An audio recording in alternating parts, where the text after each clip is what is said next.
Programme time line से गड असद मुमताज़ रे नाज़रीन एहतसाब अदालत अज पार्लियामेंट रेफरेंस में अॻूणे सदर आसिफ अली ज़रदारी ते फ़र्द जुर्म लागू किया है। आसिफ अली ज़रदारी जो उन मौके ते चवणो हो छाकाणि त मूं मुल्क खे अरिड़हीं तरमीम ॾिनी है, उन करे इहो दबाव विधो पियो वञे।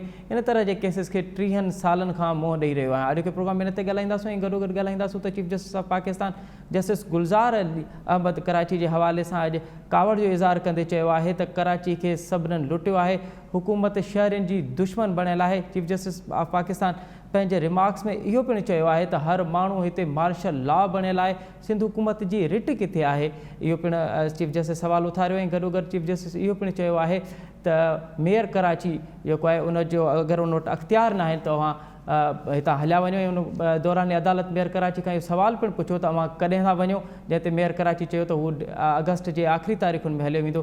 त चीफ जस्टिस जो इहो चवणो हो त तव्हां हलिया वञो छाकाणि त अव्हां मां शहर जी जान छुटे। अॼु इन ॿिन्हिनि मौज़ुनि ते ॻाल्हाईंदासीं। हिन वक़्तु असांखे प्रोग्राम में जॉइन कयो आहे PTI जी MNA साइमा नदीम ऐं पीपल्स पार्टी जी MNA डॉक्टर शाजिया सुमरो साहिबा। हम ॿिन्हिनि मौजूद मेहमान के प्रोग्राम में भली कर। साइमा नदीम साहब, आपसे प्रोग्राम की शुरुआत करते हैं। आसिफ अली ज़रदारी साहब ने कहा है कि मेरे ऊपर ये जो केसेस बनाए जा रहे हैं, ये दरहकीकत मुझ पर दबाव डाला जा रहा है कि मैं 18वीं तरमीम को रोल बैक करूँ क्योंकि मैंने 18वीं तरमीम मुल्क को दी है। ये सब कुछ इसलिए किया जा रहा है। क्या वाकई ये सब कुछ 18वीं तरमीम के लिए किया जा रहा है? मेरे ख्याल में ये 18वीं तरमीम को रोल बैक करने का कोई ऐसा हुकूमत का कोई इरादा नहीं है, क्योंकि हम तो चाहते हैं कि अपनी जितनी भी रियासतें अपनी जो बनी हुई हैं, जो प्रोविंसेस हैं, वो अपनी हुकूमत को सही तरीके से चलाएं। और जो एक्चुअली जो उसकी स्पिरिट थी 18वीं तरमीम की, वो यही स्पिरिट थी कि उसकी जो पावर्स हैं उनको आप डिवॉल्व करें और उसको लोकल बॉडीज के ऊपर लेके आएं। अब अगर आप उसको लोकल बॉडी पे नहीं लेके आएंगे और जो आपको चाहिए कि आप निचले दर्जे पे अपना पैसा लगाएं, वो नहीं करेंगे, तो जाहिर सी बात है, अभी आपने हाल जो कराची का देख लिया, चंदी बारिशों में जो आपको उसकी सूरत हाल नजर आई है, पिछले दिनों पानी का मसला वो भी खत्म अभी नहीं हुआ है, तो ये दूसरे मराहिल शुरू हो गए। तो इन्हीं चीजों से जाहिर सी बात है हुकूमत वफाकी भी यही चाहती है कि वहाँ के लोग जो हैं वो तंग आ चुके हैं और वो इससे निकलने के लिए वो चाहेंगे कि वहाँ पे जो है वो मजीद देखा जाए और इस तरफ जो है वो तवज्जो दी जाए। तो इसमें आसिफ ज़रदारी का तो कोई भी इसमें हाथ नहीं है। हम तो कहते हैं कि PPP गवर्नमेंट जो है वो अपनी तरफ से उसको जो है वो इक़दामात उठाने चाहिए और जो उनके ऊपर जो भी लगाए गए इल्ज़ामात हैं वो उनके अपने हैं। जो भी केसेस हैं वो नैब के केसेस हैं, वो अभी से तो नहीं चल रहे, वो तो काफ़ी अर्से से उनके अपने कहने के मुताबिक काफ़ी अर्से से चल रहे हैं। तो वो केसेस उनको चाहिए कि उनको उनके अपीयर हो, उनके जवाबात दें। उससे हमारे वफाकी हुकूमत से क्या ताल्लुक है? ठीक है, ठीक है। आप कह रही हैं कि आसिफ अली ज़रदारी पे जो केसेस हैं उनका वफाकी हुकूमत से कोई ताल्लुक नहीं और ना ही उनका 18वीं तरमीम के हवाले से कोई ताल्लुक है। डॉक्टर शाजिया सुमरो साहिब, अवां की बि सम्झो त आसिफ अली ज़रदारी साहब चयो थो त इहे के केसिस आहिनि, आउं 30 सालनि खां इन्हनि खे मुंहुं ॾेई रहियो आहियां ऐं हिन वक़्तु बि इहे केसिस उन करे ठाहिया पिया वञनि छाकाणि त 18वीं तरमीम ते मूं ते दबाव पियो विधो वञे त आउं 18वीं तरमीम ते उनजे रोल बैक के हवाले सां या ख़त्म करण जे हवाले सां को नेगोसिएशन करे सघां। बिस्मिल्लाहिर्रहमानिर्रहीम। Thank U sir. सबसे पहली बात तो ये है कि जो आसिफ अली ज़रदारी साहब की आपको हिस्ट्री पता है कि उनको पहले भी जो केसेस में वो 11 साल उन्होंने जेल काटी थी, वो उन केसेस से बाइज्जत बरी हुए थे।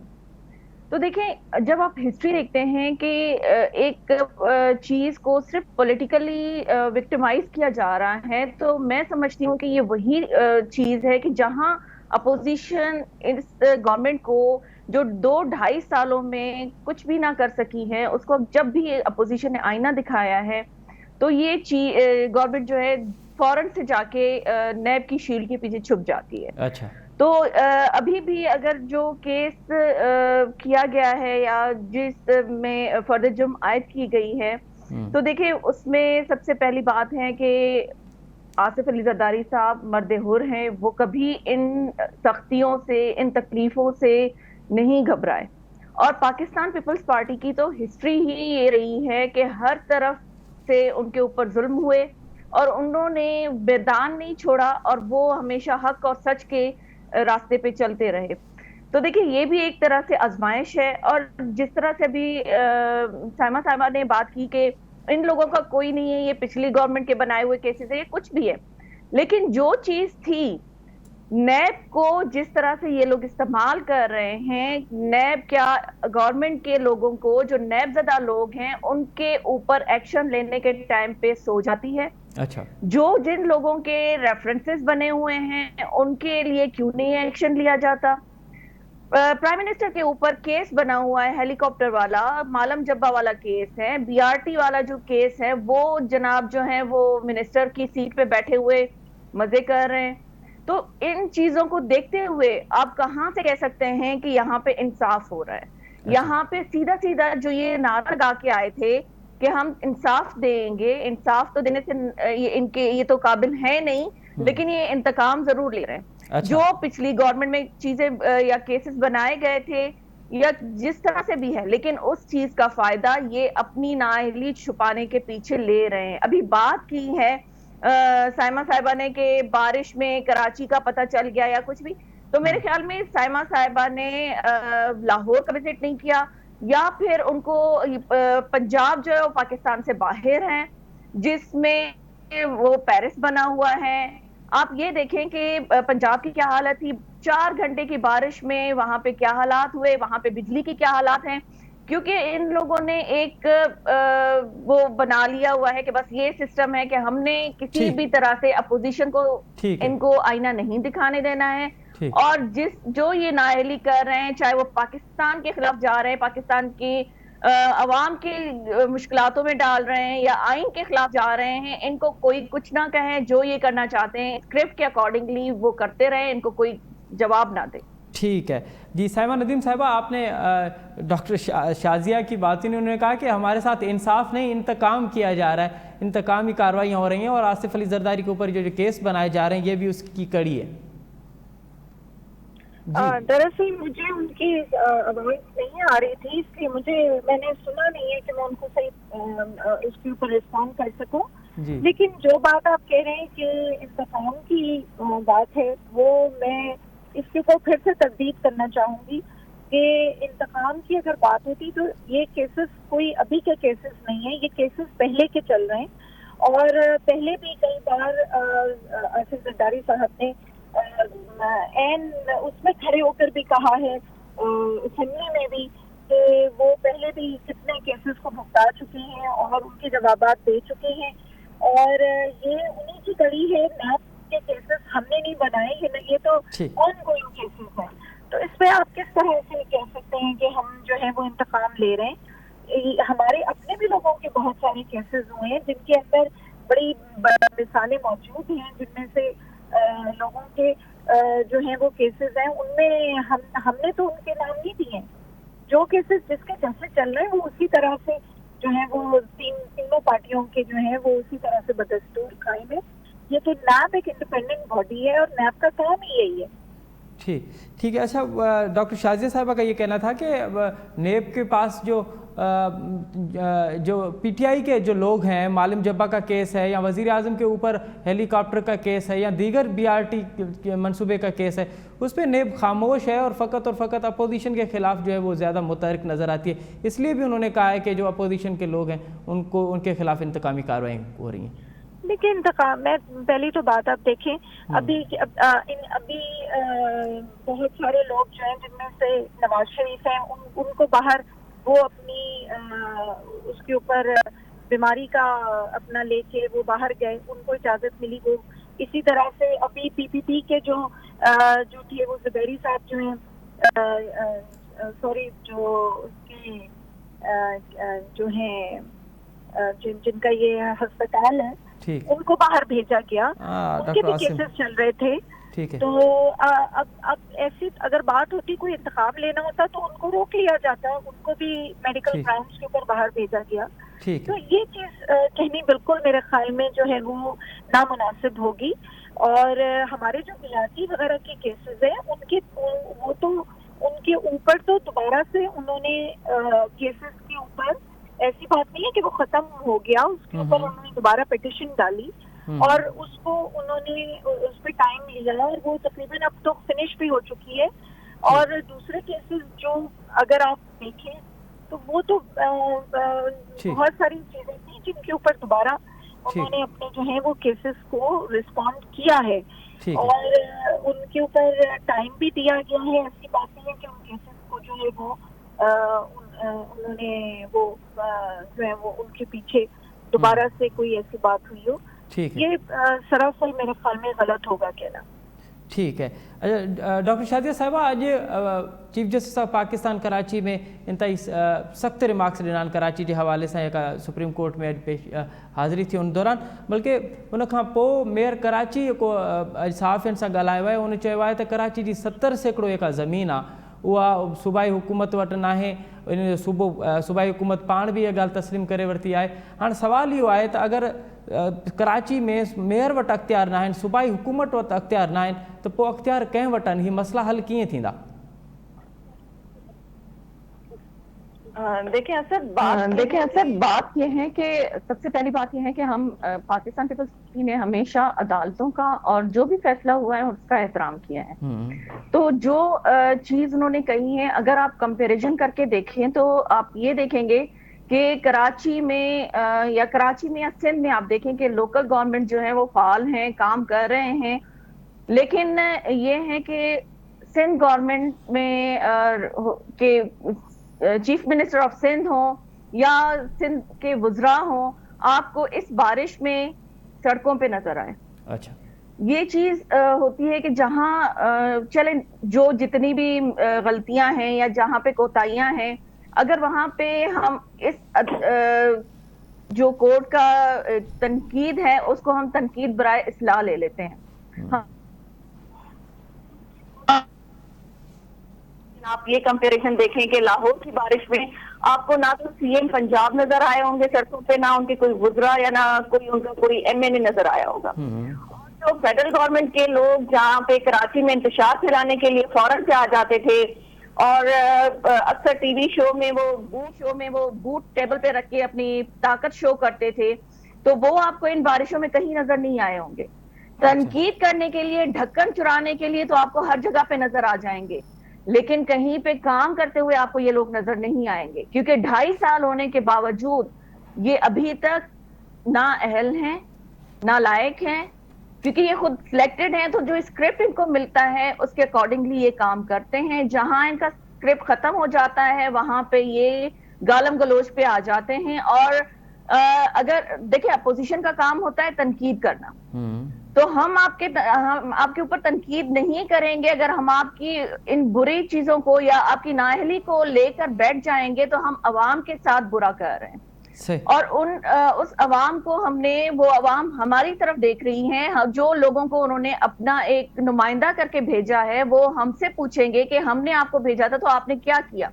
अगर हम इनकी नाअहली को छुपाते रहे तो फिर हम अवाम को जवाब नहीं दे सकते। और ये चीज जो है वापस अगर हम अवाम से जुड़ना है तो हमें काम करना होगा।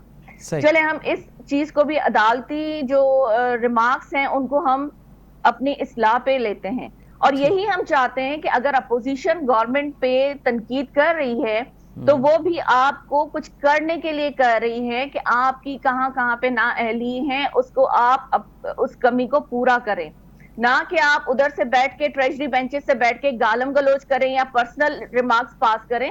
तो ये पार्लियामेंट इन चीजों के लिए नहीं है। पार्लियामेंट जो है लेजिस्लेशन के लिए है। और अब तक मुझे बताएं कि 2.5 साल में कितनी लेजिस्लेशन इन्होंने की है। जो चीज इनको स्क्रिप्ट में मिलती है वो बुलडोज कर लेते हैं। कभी किसी चीज पे डिस्कशन हुई है? फेटफ के जो बिल हैं 6 महीने से स्टैंडिंग कमेटी में पेंडिंग पड़े हुए थे, क्योंकि इनके एक मुशीर के पास, नॉन इलेक्टेबल बंदे के पास टाइम नहीं था कि वो आकर उस बिल को डिस्कस करता। ठीक, तो ये देखें, ये इनका कंपैरिजन है कि आप एक इलेक्टेबल पर्सन के ऊपर या इलेक्टेबल बंदे जो अवाम के नुमाइंदे हैं, अवाम उनको वोट देकर चुन के आपके पास भेज रही है पार्लियामेंट में, और आप उनके ऊपर जो है एक नॉन इलेक्टेबल बंदे को बिठा के उनको आप काम करवा रहे हैं, तो ये तो चीज पॉसिबल नहीं है। चल चले ठीक है। तो ये इस तरह की चीजें नहीं होती हैं और आपने इस चीज को जो है वापस से जी बिल्कुल डॉक्टर शादिया साहिबा जी डॉक्टर शादिया साहिबा इहो बिल्कुल इहो सवाल ही पुछंदासूं साइमा नदीम साहिबा खां। जी साइमा नदीम साहिबा, मेयर कराची कह रहा है कि मेरे पास अख्तियार नहीं है, सूबाई हुकूमत की जो कारकर्दगी है वो आपके सामने। आप ये बताइए कि फिर ये कराची के हवाले से अख्तियार किसके पास है?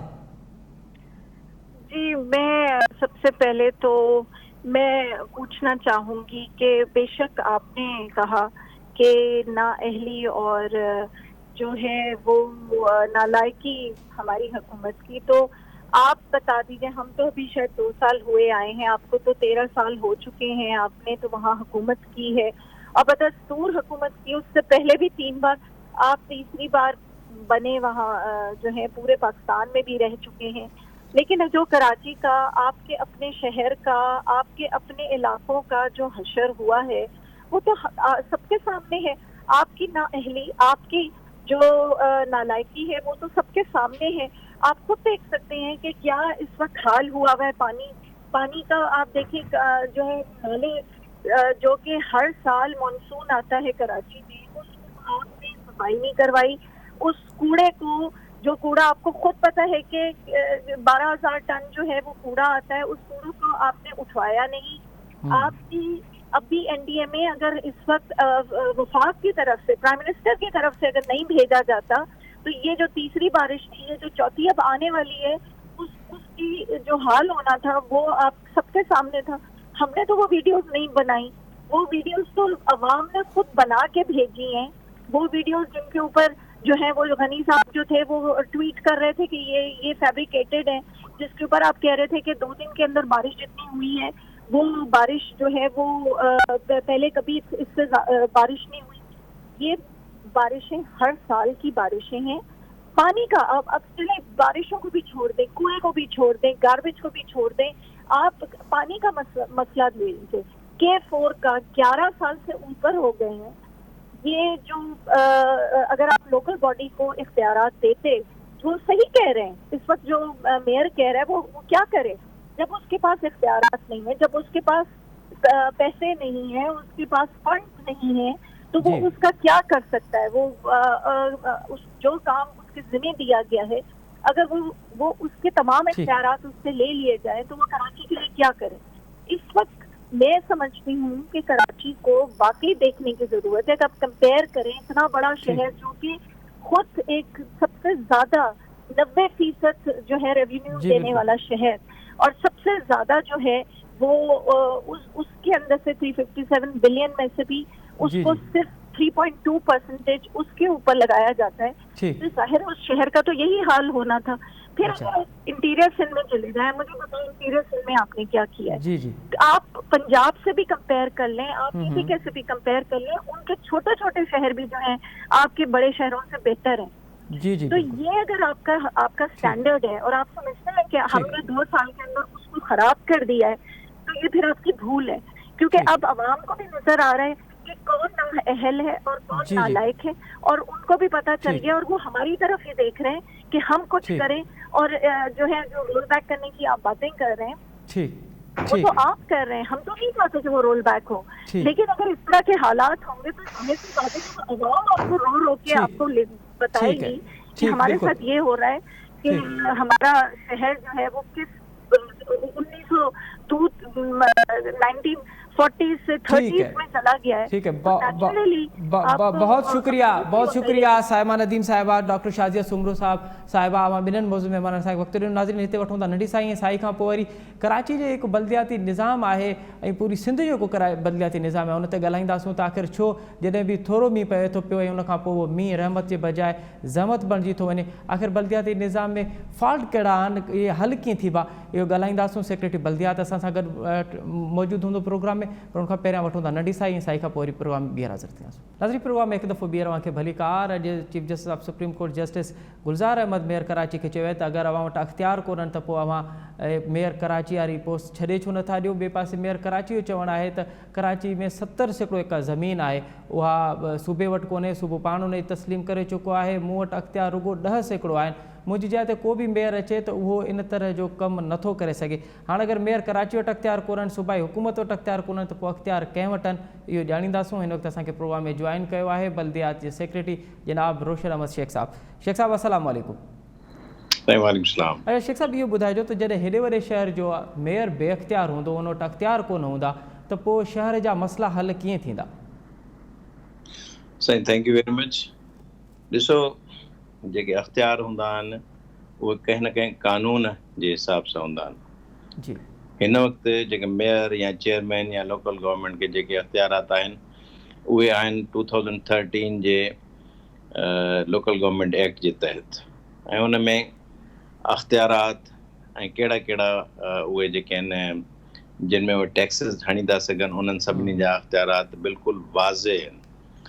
ऐं उहे ईअं ई जीअं सिंध लोकल गवर्नमेंट एक्ट आहे हिते, ईअं ई सभिनी सूबनि में लोकल गवर्नमेंट एक्ट्स आहिनि, जंहिंजे तहत उतां जा जेके चेयरमैन आहिनि या मेयर्स आहिनि उहे पंहिंजा अख़्तियार इस्तेमालु करे रहिया आहिनि, ऐं उहे सुठे तरीक़े सां इस्तेमालु करे रहिया आहिनि। अच्छा।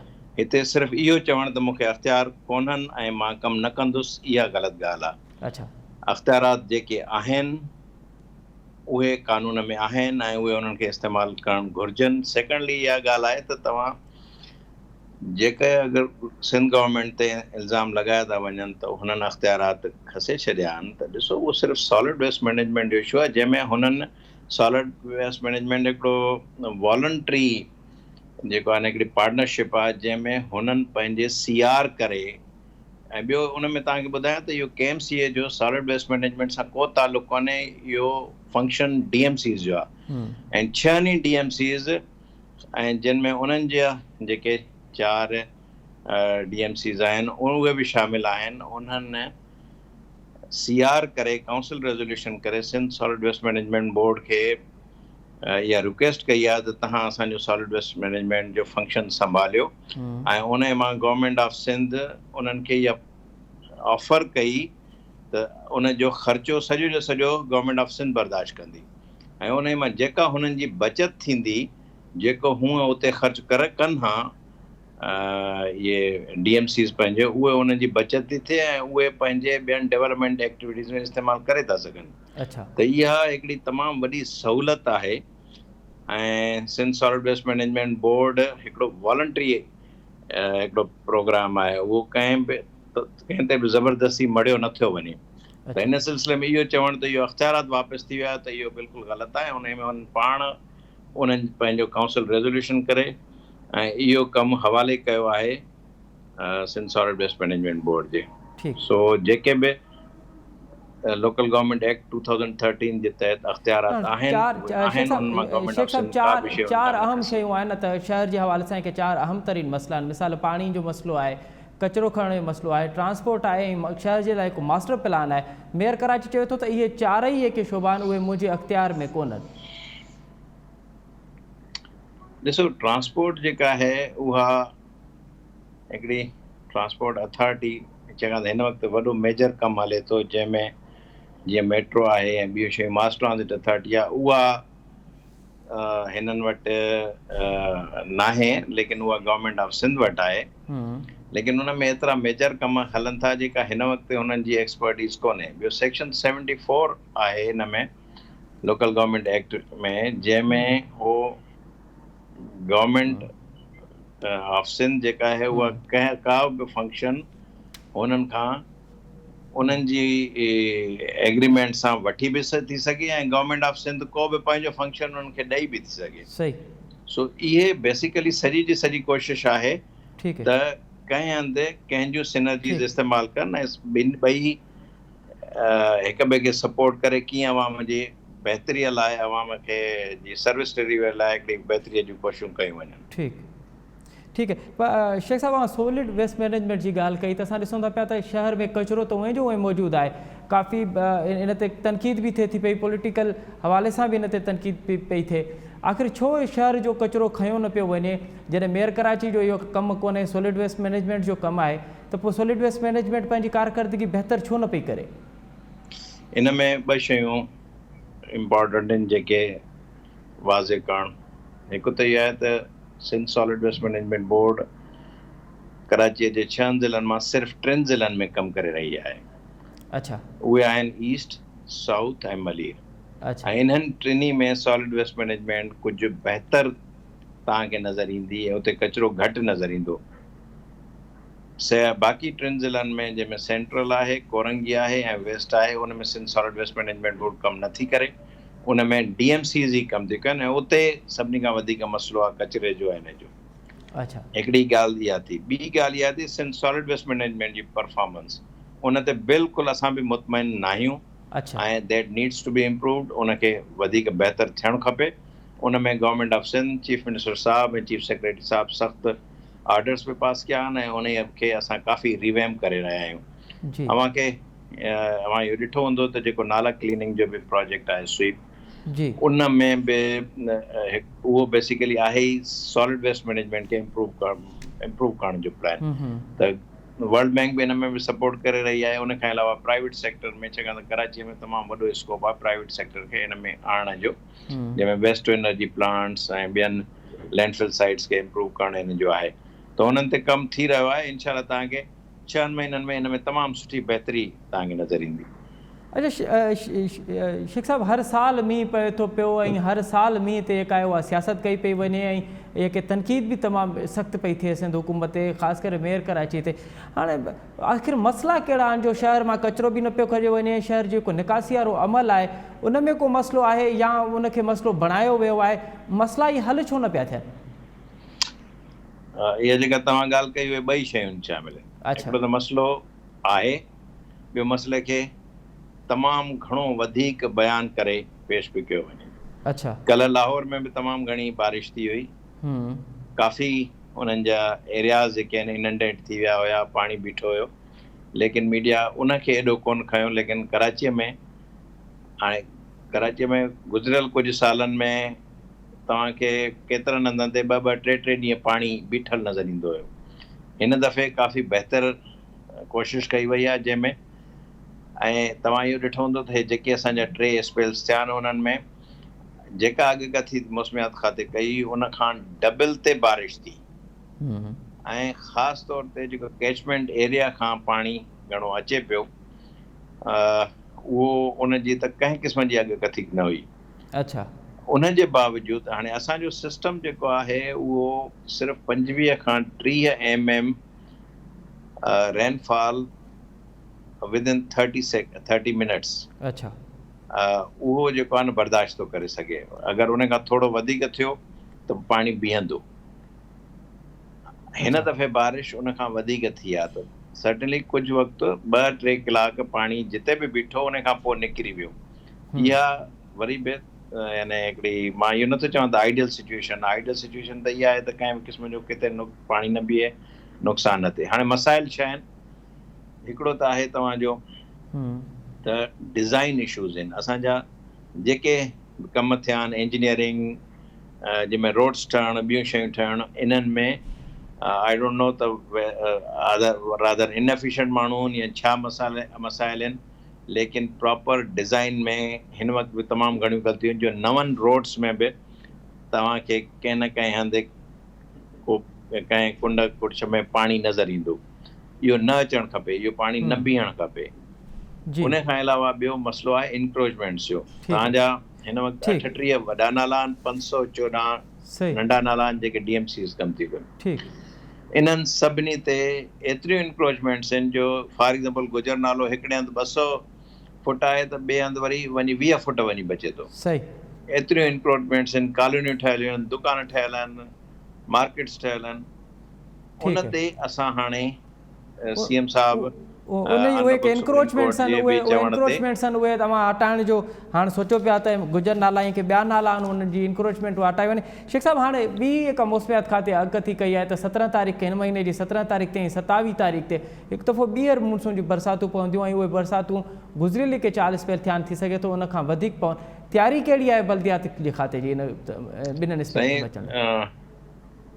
ॾिसो, लास्ट ईयर जेके असांजा वनरेबल पॉइंट्स आहे जिते मसाइल थिया उहे उन्हनि मां हिन दफ़े शायदि ई कंहिं हंधि थियो हुजे, यानी उहे बहितर तरीक़े सां डील थी विया.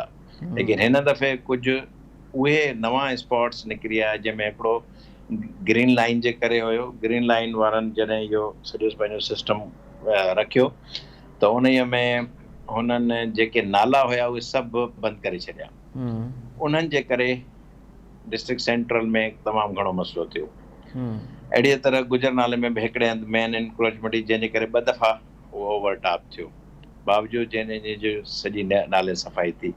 सो असां इन्हनि सभिनी पॉइंट्स ते इवन कुझु ॾींहं अॻु में जेको तव्हांजो शहर फैसल ते पाणी बीठो हुयो उहो नेवल हाउसिंग सोसाइटीअ जी जेका तामीर थी हुई उन्हनि नाला बंदि करे छॾिया। हाणे उहे असां 2 ॾींहं अॻु में शेख साहब अवां चवण जो मतिलबु आहे त 17 ऐं 27 अगस्त ते जेका बरसाति थींदी अवां जूं तयारियूं मुकमल आहिनि ऐं घटि खां घटि जेका नुक़सान थियण जा के कोशिशि कबी त घटि खां घटि नुक़सान थिए मुकमल न, लेकिन असांजूं काफ़ी बहितर आहिनि। वॾी महिरबानी शेख साहब असांखे वक़्तु ॾियण जी। नाज़रीन अवां पार्कल रेफरेंस ऐं कराची में चीफ जस्टिस जा रिमार्क्स हुआ, उन हवाले सां अवां प्रोग्राम में ॻाल्हियूं ॿुधियूं ऐं बल्दियात सेक्रेटरी रोशन शेख जूं बि ॻाल्हियूं ॿुधियूं त हुन चयो त हिकु मेयर कराची इहो दावो पियो करे त हुन वटि अख़्तियार कोन्हनि। इहा ॻाल्हि दुरुस्त न आहे। ॿिए पासे असां ॾिठोसीं त बरसाति जी जेका सभ खां वॾी तबाही आई आहे उहा जोही में आई आहे। जोही में 150 ॻोठनि जो राब्तो कटिजी चुको आहे। हज़ारे जेके हुतां जा शहरी आहिनि उहे हिन वक़्तु बि उन में फाथल आहिनि, जेको नालो आहे उन में फाथल आहिनि। उते जेका इमदादी कार्रवायूं आहिनि उहे कहिड़ियूं आहिनि ऐं हुकूमत पंहिंजे माण्हुनि जी पंहिंजे माण्हुनि जी वाहार कीअं पई करे। असां चाहियोसीं त प्रोग्राम में इन ते बि ॻाल्हायूं ऐं असां कोशिशि कईसूं त हैदराबाद जे कमिश्नर आहे कमिश्नर अब्बास बलोच उन सां राब्तो थिए, उन खां मालूम कयूं त उहो हिन वक़्तु उतां जी कार्रवाइनि में कीअं मसरूफ़ आहे ऐं उहो छा पियो करे। पर बदकिस्मती सां असांजो उन सां राब्तो न थी सघियो आहे। असां कोशिशि कंदासीं त सुभाणे जोही वारे मामले ते तफ़सीली पंहिंजे प्रोग्राम में उन ते ॻाल्हि ॿोल रखूं ऐं ख़ासि करे की हुकूमत जी कारकर्दगी उते रही आहे पंहिंजे माण्हुनि जे वाहार जे हवाले सां उहो अवां ताईं पहुचायूं। इन सां गॾु जेके प्रोग्राम जो वक़्तु पंहिंजी पुॼाणी ते पहुतो। असद मुमताज़ खे ॾींदा इजाज़त। अला भाई।